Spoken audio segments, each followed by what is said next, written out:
Mate is a traditional and communal drink that is shared between friends and families. So to make yerba mate tea, you're going to need a couple simple tools. You're going to need your gourd, that's a hollowed out dried mate gourd, a silver bombilla or bombilla straw, a little scoop, and your mate tea.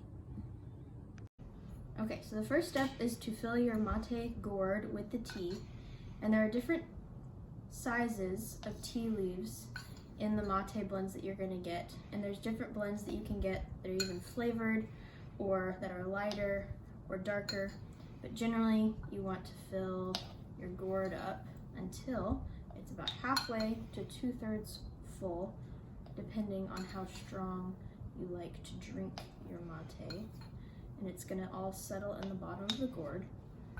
And then once you have it as much as you want, you're going to put your hand over the top and flip it over and shake it, and this is going to make the smallest dust particles of the mate come to the top, so that later when you're drinking through the straw it won't clog as badly. And then you're going to tip it to the side so that you have a hill of mate, about like that, so you'll still be able to see it. There you go, you can stop. Okay, so now that you have your mate mountain, we're going to bloom the mate leaves, and so you're just going to take room temperature water and try your best to avoid the top of the mountain and pour it back into the cup. And the mate leaves are just gonna tip it into the dry and let the mate leaves just soak it up and let it bloom. You can even just let it sit right here and just let it balance and let it bloom. And so this will keep the mate safe from the hot water later so that the leaves don't burn. So you just let it sit for about 1.5 minutes or so.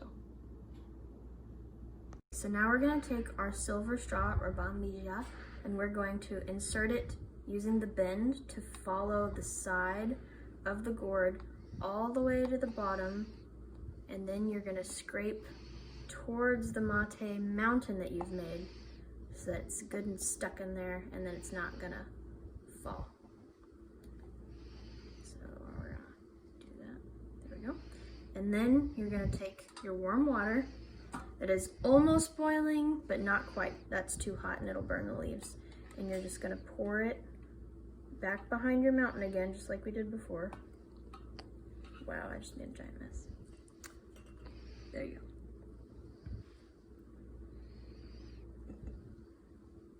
There you go. And then you're gonna let it sit for a little bit, and then it's ready to drink. Okay, so now it's ready. You can take a sip, but be careful not to move your straw. And it'll be really strong. It's a little bit bitter, almost like bitter tea, but it's really good and very smooth. So once you're drinking it, you haven't put a whole lot of water in here because there's a lot of leaves in the cup.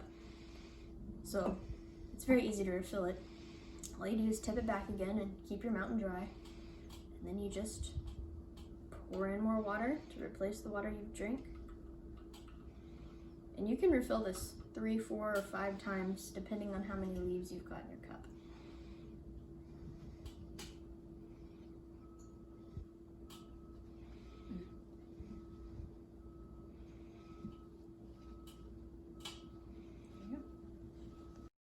The asado tradition comes from the gauchos, or cowboys of Argentina, that flourished from the mid-18th to the mid-19th century and remain as folk heroes. They used to cook beef over a low burning fire, and it remains a social tradition today. Okay, first we're going to start by lightly seasoning the meat. While in Argentina they might not use much seasoning as far as I could tell from my research. I like flavor. So we're going to just put a little seasoned salt, not much, and just cover the meat.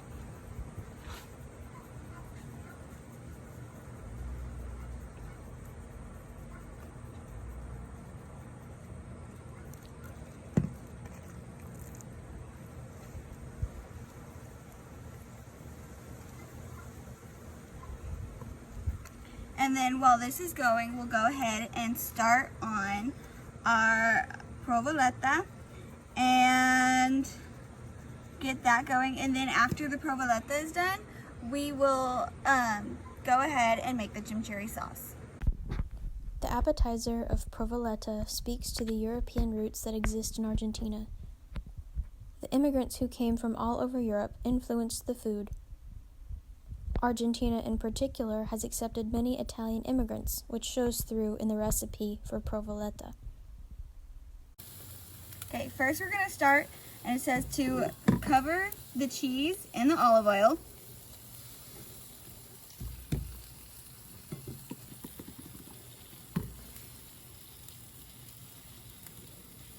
And as this is a cast iron skillet, we're going to put just a little bit of olive oil in the bottom of the pan.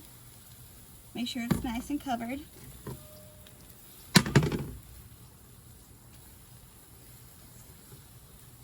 Okay.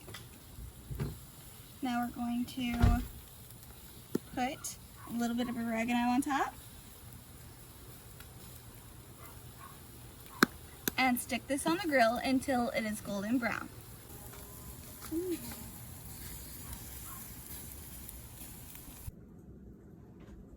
For the chimichurri, I combined a half a cup of olive oil, 2 tablespoons of red wine vinegar, half a cup of finely chopped parsley, 3 to 4 cloves of garlic minced, 1 tablespoon of finely chopped chili, 3/4 tablespoon of dried oregano, 1 teaspoon of coarse salt, and a half a teaspoon of pepper.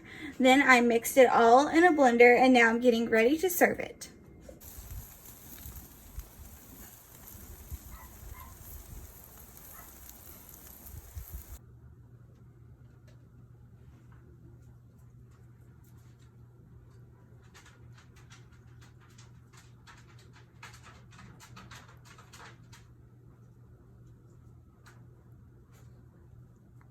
This cake, as well known as it is, took its influence from the European roots of Argentina. Translated as chocolate cake, this no-bake Argentinian dessert was influenced by Italian cuisine and modeled off of the famous Italian tiramisu. We made provoleta earlier, which was also Italian, but that developed alongside asado. The specific recipe for chocotorta seems to have originated more recently.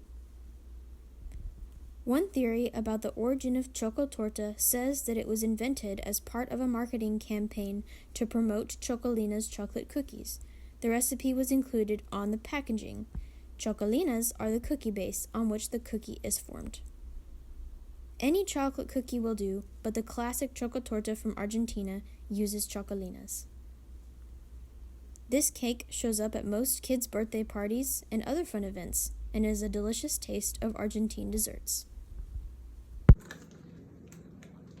Okay, so first to make the chocotorta, we're going to take 2 cups or 2 packages of cream cheese and put it in a bowl and blend it until it's fluffy. Then after it's fluffy, we're going to add in the dulce de leche and then turn it into kind of a cream to layer for the chocotorta. Okay, so now that we have our cream cheese dulce de leche mix ready to go in a piping type bag, we're going to dip our cookies in milk and put the first layer down. So for this, I'm using whole milk, which is the kids-friendly version of the chocotorta. And because they don't have the Chocolina cookies here, we're using the Goya chocolate cookies, which I've been told are a very good substitution. And these are just thin chocolate biscuit type cookies. And so what we're going to do is we're going to dip them until they feel a little soft, because we're trying to make this, it's kind of like a tiramisu. In fact, it's the Argentina version of a tiramisu, which attributes to the Italian heritage of many Argentinians. So now that you see that the cookie is soft, we're just going to repeat until the bowl is completely full on the bottom of these cookies. So now that I have the first layer of cookies down, I'm going to start with a layer of the dulce de leche cream cheese mix and just pipe it on really quickly all the way around.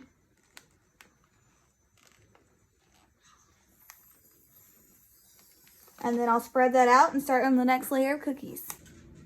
So now we have all of our layers, as much as we could make, and we're going to put it into the fridge for 2 hours and then come back and make our ganache and top it off with ganache and some chocolate shavings. So now that it's been 2 hours in the fridge, we're going to take 1/3 of a cup of heavy whipping cream, heat it up until it's almost boiling, not quite, and then add it to our chocolate to make some ganache. Once the ganache turns to room temperature, then we will put it as a top layer on our choco torta and then add some chocolate shavings and then stick it in the fridge for another 4 hours. Okay, so we added the warm, heavy whipping cream to our chocolate, and now we have this beautiful ganache. You have to make sure that you get all the lumps out. So now while there are air bubbles, we're going to add it to the top of our choco torta. Okay, make sure it's all on there, and then we're going to spread it around.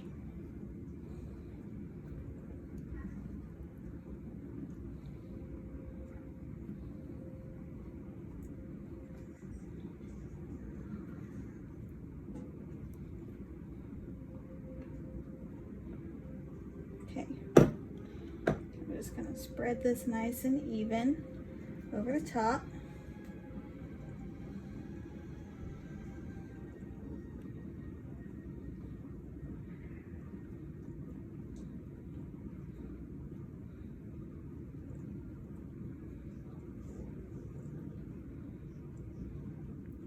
Just make sure we try to get it completely around to the edges without mixing it with the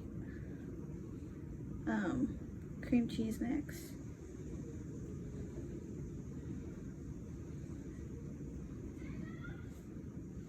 Okay. It's not perfect, but nothing ever is.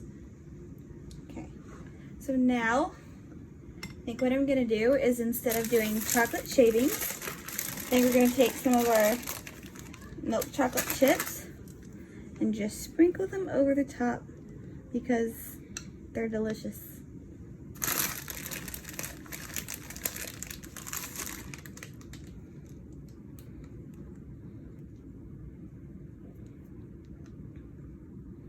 We don't want too many, but we want enough to where everybody gets some.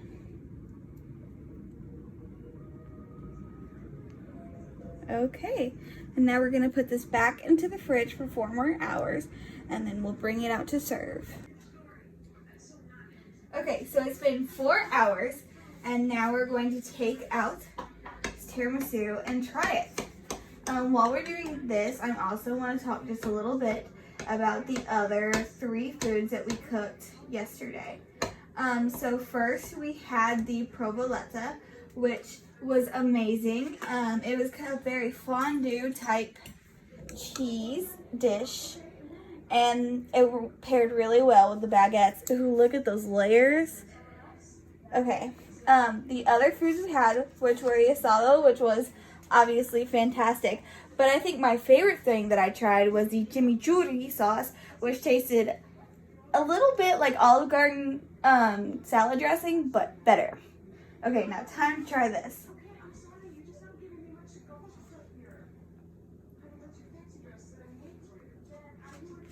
That is amazing.